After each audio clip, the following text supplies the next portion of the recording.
I am pro well-considered development and believe that informed and engaged community should have input in important decisions affecting the development of their town.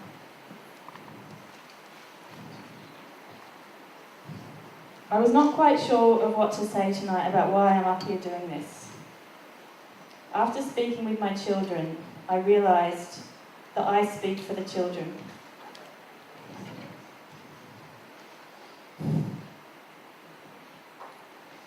Because the town plan doesn't always speak for the children.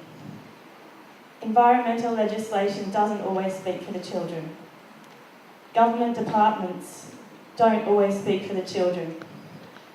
And to my mind, this development application certainly does not speak for the children, with a primary school which is located right opposite the proposed service station, barely rating a mention in the 212-page document submitted to Council by Maleny IGA. As some of you are aware, I started a Facebook group as a platform for community discussion and information sharing about this development application. However, there have been some instances where people have not respected my request to keep discussions constructive and refrain from personal attacks. I apologise if this has caused distress, and this is not acceptable in our group. Anything I see as not abiding by the guidelines I have set out may be moderated. I hope you understand my position with this. We are in the process of forming a committee, and we had planned lots of things for tonight. But for reasons such as the development application being at an early stage, and as we are likely to obtain professional assistance, it has been decided to make the evening a basic information session. It is also likely that the application may change in significant ways between now and when we get our formal opportunity to make our views known to Council. So it is important to not waste our time and resources at this stage. We felt the best approach would be to provide a general explanation of the development application process and where this proposed service station and chemical storage facility development application is at in that process. We will attempt to answer questions you may have regarding the process if possible.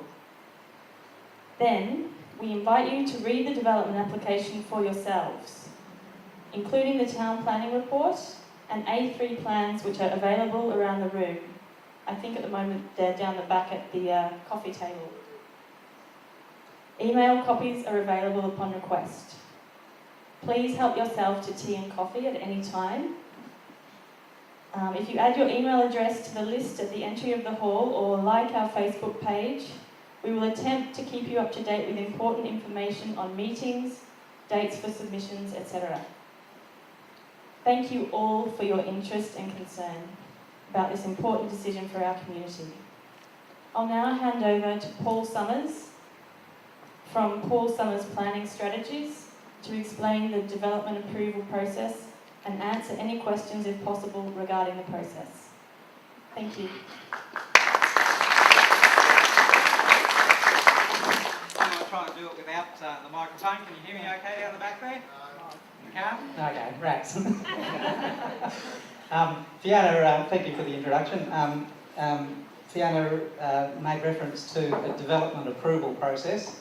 I'll just make a little correction there. It's a development application process. If they were all development approval processes, we wouldn't be having an impact assessment process that enabled you to make submissions. So we're in the integrated development assessment system is what it's called. I was brought into this process, well, I'm here in a voluntary capacity at the moment. I was brought into this process only about a day ago. I've really not had an opportunity to have a look through the application, to form any views on the application, but what I will try and do is deal with the process sides of things and help you understand how applications are dealt with. I'll help, it's possible that a committee or a group may engage my services to try and assist you with strategy dealing with this application. So we might be able to talk about some of those things, but at this stage it's a little too early to make those calls. And I think what I've said to Fiona is, look, I'm happy to try and field some questions and try and help you at this early stage, but if I do some work for you in the future, it's likely that we will reconvene at another point in space and time where I can give you some more forthright advice on that. I should probably mention that I've seen lots of familiar faces around the place. Those of you who have been here for a while will know that I've had the pleasure of working with you previously. We've had a bit of fun from time to time, and I do enjoy coming back to Maleny. It's good fun. Okay, we have, well, it can be painful sometimes, but most of the time it's good fun.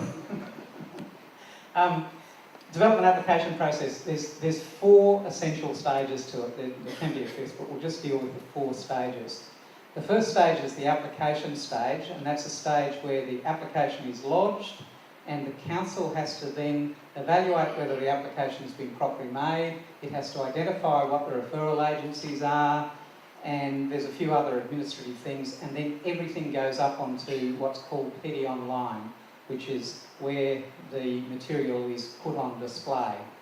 I should say at the outset that a reminder that this process that I'm describing has been in place since 1998, and it sees the community input to the application, direct input, objections to the application at the 3rd stage, not at the 1st stage as it used to be prior to 1998.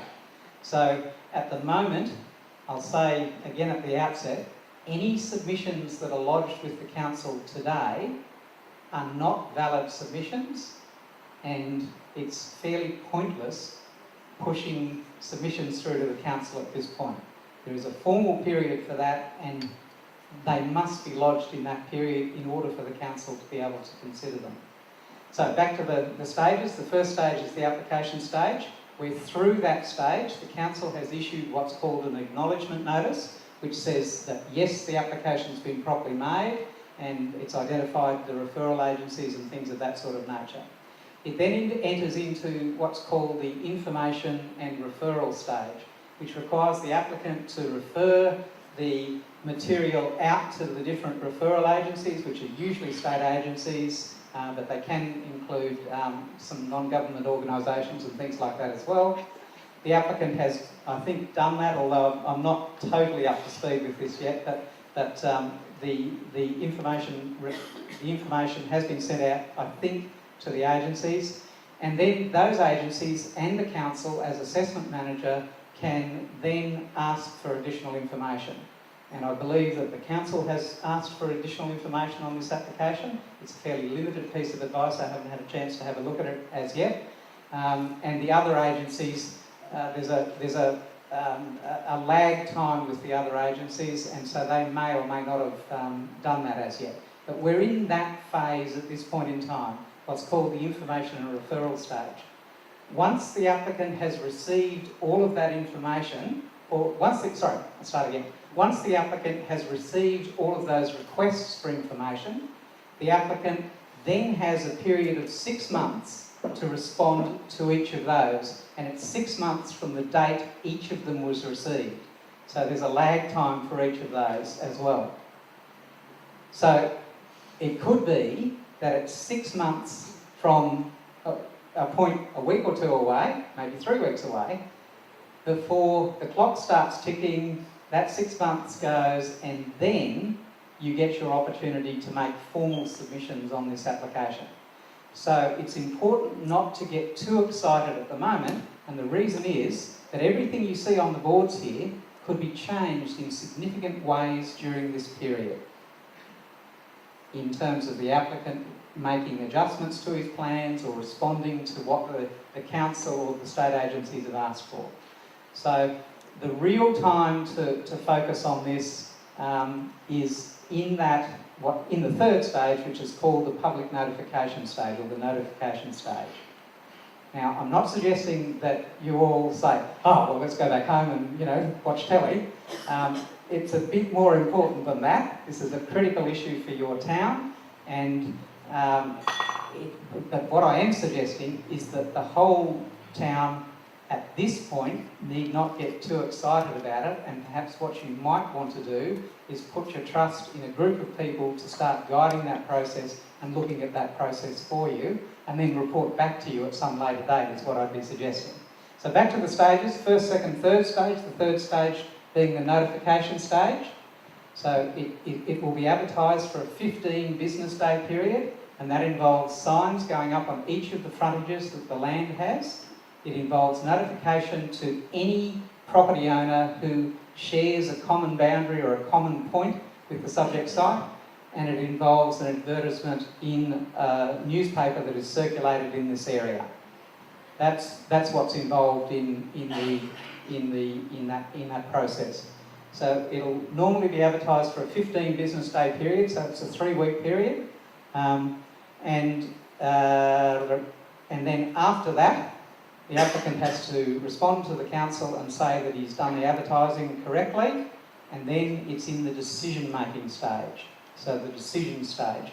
And that's where the assessment manager and the referral agencies, and some of the referral agencies, in particular Main Roads, will be Department of Transport and Main Roads, they'll be what is called a concurrence agency.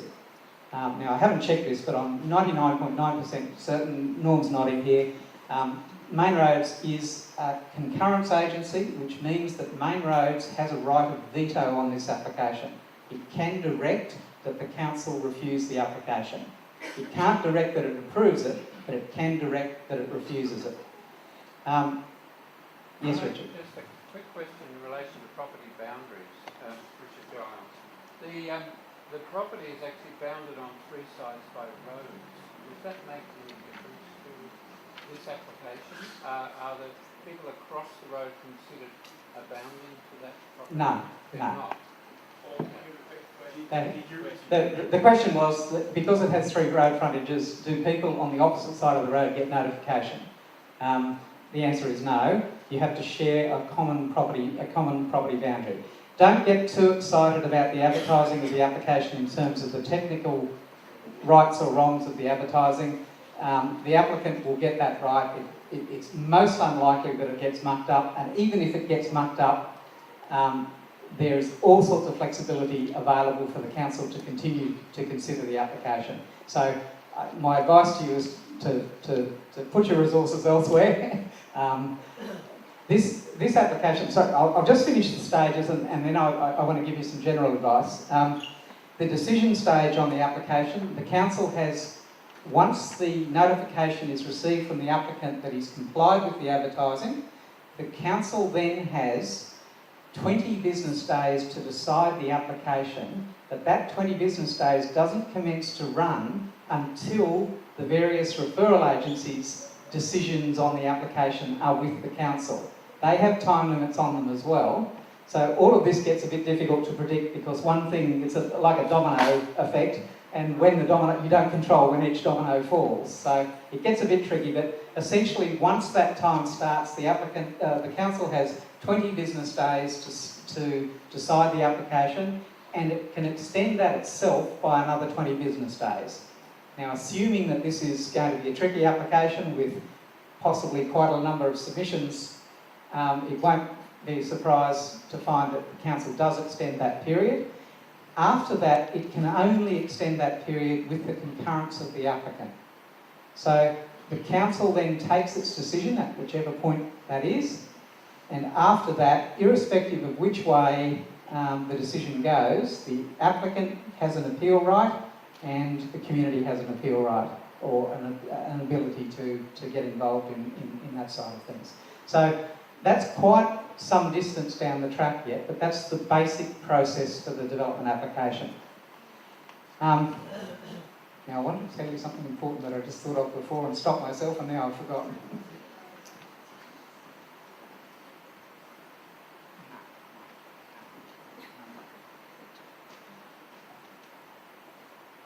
Where to from here? Let me.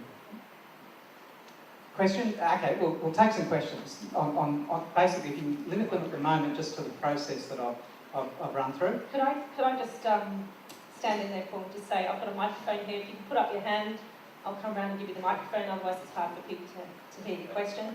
And if I can remind you that, as Fiona said, there is a meeting with the Outridges on the 18th of April, a public meeting, so that's the opportunity to have a much broader discussion. So if you can keep your questions really about the planning process tonight, that would be really helpful. So we saw a hand somewhere.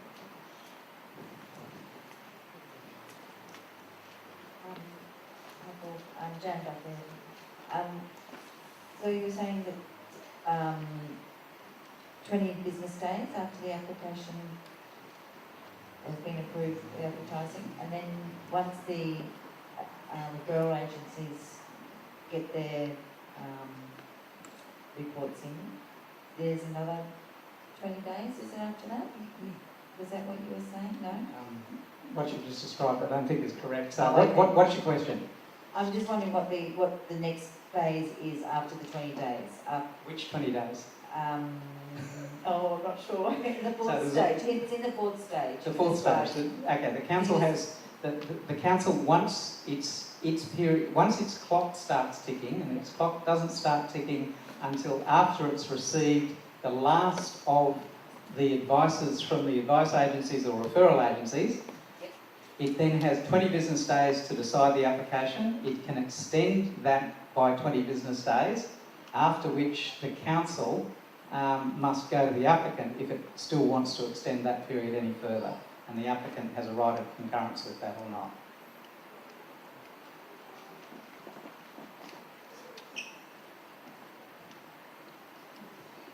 Hello, just a quick question as far as applications and approvals. If the council reject the application, they can then appeal to the Land and Environment Court, is that right? The Planning and Environment Court in Queensland, the Land and Environment Court in New South Wales. Okay. And that's a whole set of different rules and regulations. A completely different ball game, and it's too early to really speculate on that side of things at the moment. If I'd appraised myself at the application, look, perhaps I'll help a little bit with that. If the group decides that you want to engage some assistance through this process, then one of the things that I would do is have a look at the application, have a look at the planning scheme, and carry out an evaluation to try then to give you advice on what I think might happen with the application. That is, what are its prospects for success under the planning scheme? Are there major technical grounds that stand in the way of an approval under the planning scheme? Now, I haven't formed that view yet. I don't know the planning scheme sufficiently well for this particular site to give you advice on that at the moment, but that's one of the things that I would be doing. It could be that I go away and I form a view that this application might need to be approved or probably should be approved, in which case the strategy, if the group still wanted to try and oppose this, would be entirely different to a strategy based on technical grounds. So at the moment I need to do some background work.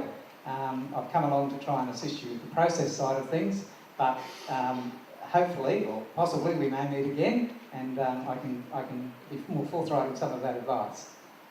Well, I hope we don't meet again. I think he draws it. Was there another question? Yeah. Back. I'll talk now. Okay, sure. Go ahead. Hi, Paul Faye speaking. Remember in the Woolworths application, the story went that the approval went to Main Roads, and because it stayed on Main Roads' desk for a period of 90 days, is my recollection, and Main Roads didn't respond, there was an automatic approval. Is that correct? Does it still apply? Could that happen? Most unlikely to happen in 2013 because the processes are much more refined than they were at the time of the Woolworths application. I've got to remember back, Paul. I think what you're saying, that was definitely one of the issues. But the reason, and I've said it before in this community in various different forums, the reason why the Woolworths application had to be approved by the council, and the reason why I gave advice, it was my first consultancy job, was giving Jill Jordan advice on whether or not there were planning grounds to refuse the Woolworths application. There weren't, because the council had done the wrong thing. Warren Bunker, as head planner at Caloundra City Council at the time, had worked closely with the community up here to prepare the Maleny Development Control Plan, That process was completed over a number of years, and following that process, it was necessary that various amendments to the planning scheme be put in place to have the development control plan and the zoning framework in particular of the zoning plan consistent with one another. Warren went to the council to obtain a budget funding to put that process in place, and the council said no. So what we had was two inconsistent instruments in place which enabled the council to take a decision to approve the application. In my view, it could have taken a decision and done something quite different to that, but it enabled that process to occur. Main roads were certainly involved, and they certainly didn't get back in time, and the memory's refreshing now, but that wasn't the principal reason. So it's most unlikely that that scenario will occur again, because the Integrated Planning Act was in its infancy in those days. It's now called the Sustainable Planning Act. The processes are much more refined than they were in those days. So it can happen, but it's pretty unlikely that it would happen, I would think. Yeah, Mike Edwards. It should be on now. Can you hear me all right? Yep. What's the role of the Department of Education in all this? Because it must be a referral agency, question mark. I accept the fact that you speak on behalf of the children, but there is an agency which owns the property over the road, so I'm just wondering what their role is or should be. Okay, my guess is that, and maybe Norm will confirm or Fiona will confirm, that I'm presuming that the Department of Education isn't a referral agency. It's not. Do you want to add something? No. Just no. I Now, think it should be. now in It's terms, not. it's a black or white question, and the answer's black or white depending on how you look at it. Yeah. It's just not, and that's a fact. I could fill in that just a little bit. We have conversed with the school, and I don't know the new principal, but Fiona, you've spoken to him, and there is a conflict for him, really, as I understand it, to take a stand against this. So the emphasis will be on the P&C. They are the constitutional... No, am I wrong? Okay, I'll let over to you. The school as an operational function is in a difficult position, and it can almost do nothing. So don't expect that the school as an entity can do something for you. The correct area is the planning branch of the Department of Education, which is based in Brisbane, and from time to time the planning branch does object to development applications and does become involved in appeals. They're usually fairly extreme circumstances, and it's possible that this might be one of those circumstances, but that decision won't be taken here and won't be influenced in any significant way here in all likelihood. It might be, but it's probably pretty unlikely that that decision will be taken locally. It will be taken by people in Brisbane. Certainly the community might want to ensure that the Department of Education is informed about that situation. That might be something to do. Yeah, just as a follow-up then, I'm just wondering, how would you get that planning division involved?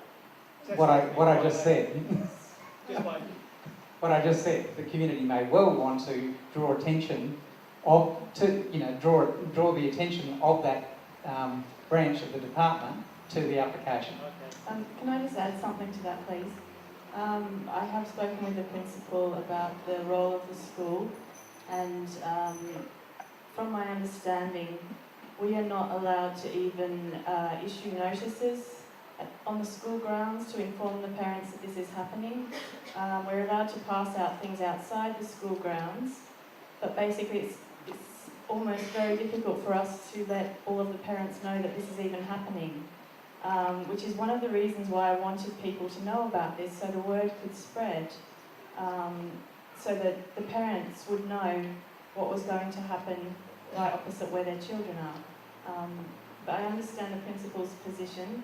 He has to take the line that he's told, and we have to work with that. So yeah, just wanted to add that. Just a quick one on that. Did you realise that in the family that went home today or yesterday, one of the headlines is that there's this meeting here tonight? Yes, he mentioned there was a meeting, but he's not allowed in any way to express his view whether he thinks that a petrol station opposite his school is a good idea or not. And we have to respect that. He's allowed to have his own personal view, but he can't express anything publicly, and neither can the teachers. So it's up to the parents, basically, and the community to get together, because otherwise it looks like this development application could go through very easily. Perhaps just before we leave the school issue, I might touch on a point which might cause a little bit of distress to some of you at the moment, but in my view, and I haven't looked at the application, so I'm speaking in general terms, it is highly unlikely that this application will turn on the mere basis of a fuel facility being located near a school. Now, I'm not expressing an opinion, I'm expressing based on my experience of dealing with these things. I think I analogised a moment ago to somebody that it's a bit like the EMF issue, the electromagnetic field issue associated with living close to electricity towers and things of that sort of nature. The science on that in Australia, based on the legal system in which we're operating, is that there is no impact. And so therefore it is very, very difficult, if not impossible, to win that argument on a lone case. So it's probably difficult, if not impossible, to win an argument on fuel located close to a school. That said, the traffic issues of having a service station which has a high turnover of people wanting to get in, get out and get where they're going, next to a school is something that has significant issues attached to it. So if I do any evaluative work for you, what I'll be looking for to help you is the things I think it will turn on where you can hit goals. There will be 100 issues, if not more issues associated with this, but finally this application will turn on a handful of those issues. The more, if I am engaged by you, the more time I spend going down every borough, and this is really hard to understand sometimes, but every borough you go down, most of them are going to be dry. You're not going to find anything at the end of them. So what you're looking for, an application, what I should say is an application with 1 million objections can be approved, and an application with none can be refused. It comes down to the merits of the application and what the planning scheme says about that site and what should happen in the future in that particular area. That's finally what it comes down to, and measuring everything against those issues. So by all means, as a community, chase down all of those boroughs and make submissions at the appropriate time using all of those issues.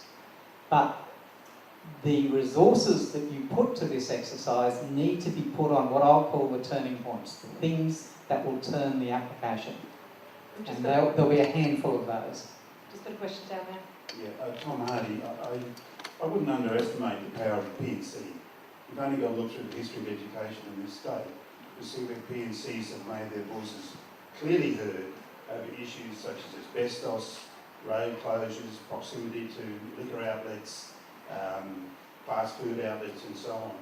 So I understand how difficult it will be for the P&C, or not as difficult as you might think, but certainly... I made no comment about the P&C, I made a comment about the school management and leadership. Yes, they're going to be caught in a bind there bureaucratically, but we all ought to be aware that it's incumbent upon school leadership to conduct workplace health and safety audits, and it's going to become a little bit ridiculous if in ensuring that campus is protected, that is the parents, the students and the teachers are safe, if over the road there's a potentially hazardous site. So it won't be the first time that local government and state government are at disarray and not talking to one another as well as they might. And And that's where I think the role of the PNC will become more pronounced to facilitate that dialogue. So the planners in the education department listen to this community and certainly observe their own workplace health and safety orders. My question about that was, in your opinion, how can this group facilitate that? Thank you. As I said, I don't think it's going to turn on that particular issue. It'll turn on the traffic issues related to that, and so the focus needs to be on traffic, not necessarily on schools' proximity to the service station. So it'll be on a more specific subject. I want you just to think about schools that you know in other places on the Sunshine Coast or elsewhere. There's lots of schools in locations that are bad, in locations where there are land uses that conflict with them. Obviously it's undesirable, but it does happen. And that's fundamentally one of the planning things that I deal with as a planner, is that at the end of the day, all planning is about compromise. Nothing's perfect in what we do, and you've got to get some land uses in place when you can. I'm not saying that you've got to put a service station on this site. I'm just trying to explain the real circumstances of trying to deal with these sorts of things and finding the compromises on them, if there's compromises to be found. I'm not suggesting there is. Yes, my name is Trevor Summer. I just got a question when you're talking about there. If you could show that there is a potential for children, teachers or anyone on those grounds to be hurt in any way, would that change things? The question's too general. You'd have to be very, very specific about showing what it is that... So if you could do it, that would change things? No, I'm not going to answer that question because you're being too general, so I can't answer the question for you. Any more questions? Trevor, could you give us an example? I think we might hold that for later on down the track, I think, because it's a pretty good example we've got. Thanks. Look, it's sort of around the same area in relation to it being a fuel storage area and a fuel distribution point. You remember the issue with the 4 petrol stations on the Sunshine Coast in the last 6 months? Conondale, Karoi, Udlo, I think it was, and Yamundi. That came about because of federal regulations in relation to fuel storage right on the public land. That was on footpaths and so on. I think all those service stations had petrol bowsers right on the boundary of public land or actually on the roadside verges. Now, finally, that was a liability issue. If the council did nothing, it was highly exposed. So it was. But did that come out of federal regulations? And the question is, are there any federal regulations about fuel storage and fuel distribution points that may be useful in this case here? No. Nothing at all. We decided on state legislation and on local government legislation. Nothing. In state or... Well, the state normally doesn't, the federal government normally doesn't legislate on these sorts of things. It's a state function normally and a local government function normally. Okay. Nothing that will have any effect on fuel storage. Sounded like a... Yeah, there's certainly Australian standards and things of that sort of nature, but the Australian standards are enacted not by the standards themselves, they're enacted by legislation that calls up those standards. How much weight does community opinion hold with the council? So if they receive a certain number of submissions, does that sway their opinion in one way or another? As I said before, an application with 1 million objections can be approved and one with none can be refused. It depends on the merits of the objection. Certainly the numbers make a difference politically, and they can make a difference at the technical office with the politicians in terms of deciding an application. Well, let's use a real example because I'm not going to speculate about this application because I don't know enough about it at the moment. So I'll use a real example to give it to you, to talk to you about it. You might recall that there was a concrete batching plant proposal in Kunda Park, the highest order industrial zone where the dirtiest, grottiest uses were supposed to go, the only one that existed in Maroochy Shire, And so therefore this industry was locating in the right location. It had towers that rose 15 metres high, and the people up on Budrum objected to that. The council refused the application for that reason, yet the use was in the right zone. So yes, the council politically took a decision and went against the officer's recommendations to approve the application. I can't remember what's happened with that. Somebody might know what's happening with that, but my suspicion is it's probably been approved by now. Sorry, was there also one going near the high school in Maleny at some point? Do you know anything about that one? At some point in the past? I think we're digressing slightly there. Let's remember something. Sorry, Paul, I just wanted to make it clear that there is use for political pressure on any councillors that we know. I don't think I'm remiss to say that.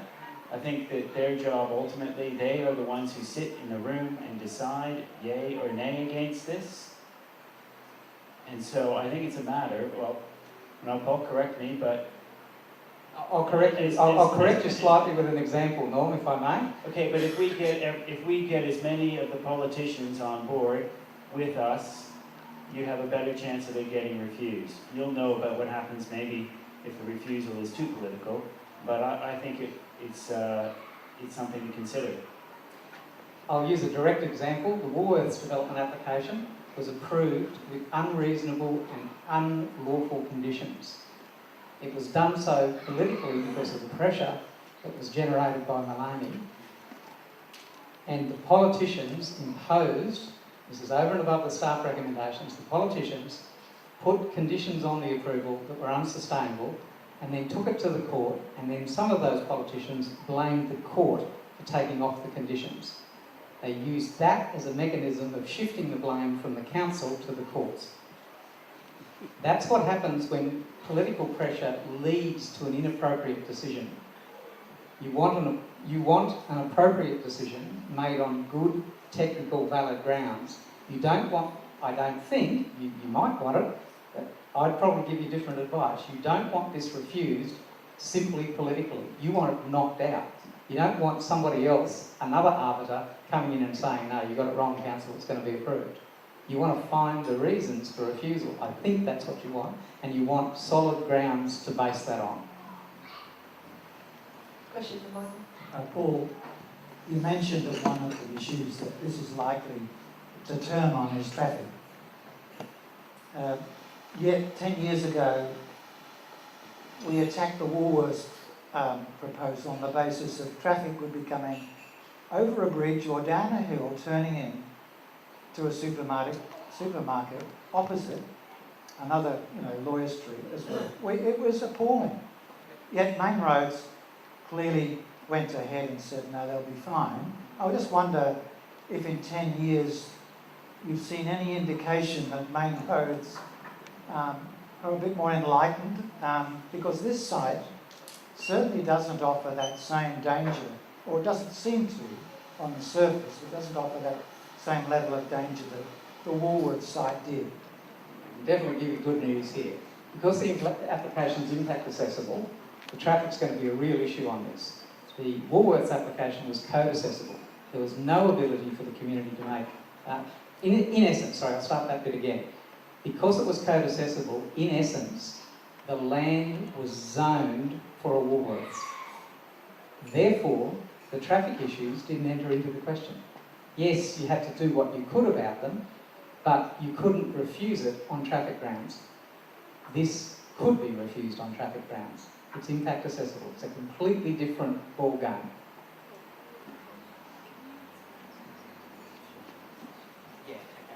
Sorry, I've just used some jargon words. They're not actually jargon words, but I should have explained the difference between code assessment and impact assessment.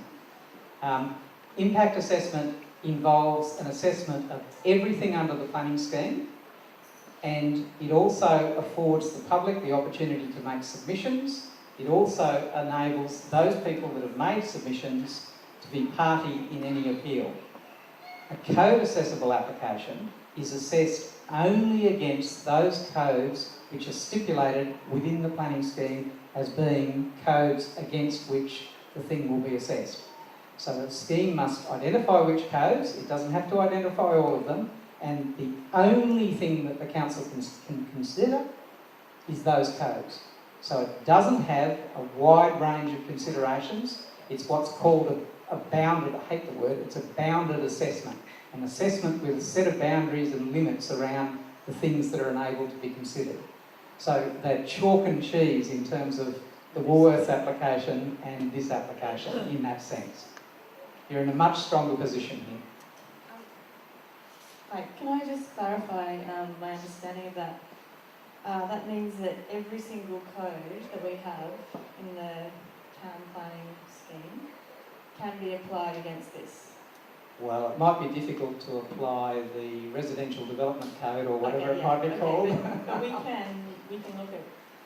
Yeah, the codes that are applicable, because it's impact accessible, there are no given codes to which the application, everything is open. So yes, anything under the scheme, including strategic arguments, need arguments, those sorts of And things. can I just ask, is there anything in the scheme to do with children? Not in the sense that you're looking for, no. Safety. I understand that the site is currently zoned business district, so it's commercial, and the applicant is applying for a material change of use to change it to industrial. If that happened, would that then set a precedent for the rest of this area entrance to town to become industrial? And there's two parts to your question. He's not looking for a material change of use to change the zoning on the land. He can't. In Queensland, since 1998, no applicant has been able to change the zoning on a piece of land.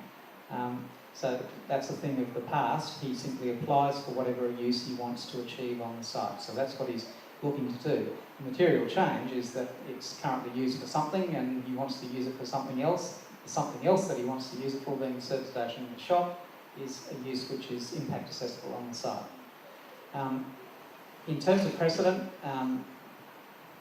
there are different views on precedent. I'm of the view that there is no such thing as precedent in the terms that we're dealing with. Everything is governed by what your planning scheme says in the direction that your planning scheme indicates. So the normal analogy for precedent would be if a service station is approved, then you could approve more service stations, but it doesn't work like that, obviously. So each thing has to be considered on its merits in terms of how it complies with the scheme. So service stations are unusual uses in that they tread the bounds between commercial functions and industrial functions, but you find them on rural parcels of land, you find them on residential land or near residential land, you find them pretty much across the board because they're difficult to locate and they tend to be located on properties that are on roads that people use regularly and have good accessibility. Aha, look at that, that might be a problem. So there are, they're one of those uses that are unusual and they fit in, or they're jemmied into a lot of different places. So it's not just an industrial use, it's not just a commercial use. So to answer your precedent question directly, I don't think it really would change much should it be approved in terms of land use outcomes. Can I just ask something on that to see if my understanding is correct? Can you hear me? Yeah. If the material change of use is approved for that particular piece of land, it stays with that land forever, is that correct, on the title? Yes, once the development application is approved through, is this a preliminary approval or a development? It's a development permit, yeah. Okay, once it's approved and assuming that the development takes place, as long as it continues to operate, it stays forever. It can stay forever. And who is responsible for contaminated site? The question was who is responsible for the contaminated site at the end? The Department of... What are they called now? Used to be done. This week. Yeah.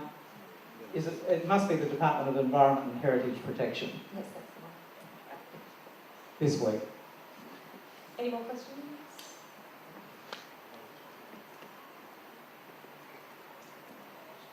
No, we seem to have come to a natural conclusion. I think it's where to next is the summary. What do we do from now? So the where to next is the question. We'd like to form a group to discuss this, which will be not a public group. We will need to get together and look at all of our options. So that's going to happen soon. What we would like, if you have any interest in this, which I suggest every single person in this town should have an interest in this, because it's not just a service station opposite a school, it's a service station at the entry of our town. It's the entrance of our town. It's what you're going to see when you drive home up the hill, that feeling that I know I have when I drive up the hill and I sigh and I say, oh, Maleny, I've heard so many people say that. We are going to change the character and the feel of our town forever if we let this go through. So I would like as many people to know about this. We don't all have to get involved in discussing it every single day. Perhaps hand that over to a group of trusted people to look after it for us, and hopefully have input from everybody. If they have an opinion or advice or information, feed that through to help us. There's a list down the back with, you can put your email address. You can also like our Facebook page, which we will attempt to keep nice and informative. And we'll put information about meetings and anything else that's coming up, and certainly information about when we know about the time for submissions, that we will let everybody know. What else was I? I was just going to say thank you for coming, but I think Norm wants to say something here too. So. Sorry. I don't want to interrupt you finishing things, but I just wanted to remind everybody, Paul was addressing very technical points. I think we've made that clear. For strategic reasons, there's something to be said for holding that deck of cards just a little bit close. But that doesn't stop any of us from walking in and let everybody know where we stand on this. I've had 2 meetings with Rob Outridge already. He has said to me his favourite catchphrase at the moment is, Norm, I'm not Woolies, I will listen. So we have to make sure that he's listening and that he's got something to hear from us. Thanks, Norm. Help yourselves, please, to tea and coffee and biscuits over there. And there are plans. We would really urge you to look at the plans, to see what's being suggested on that site, and try to visualise. Next time you drive into town, visualise the service station there at night, overlit, all night, driving past there. Imagine when you drive through, when the children are running in the rain and almost getting run over as it is to get to school. Imagine what it's going to be like with over 100 extra vehicles per hour brought into that area. I feel that there's a lot of things about this application that are about what we can't see. We can't see contamination. We can't see when it's affecting our health. We can't see buildings that haven't been built yet. We have to use our imaginations and decide how we want to proceed in this town, and what we want our town to feel like, and whether we want to be known as a town with a service station at the entrance, like every other town, or if we want to be something different that visitors love coming to and we love coming home to. Thank you, everybody.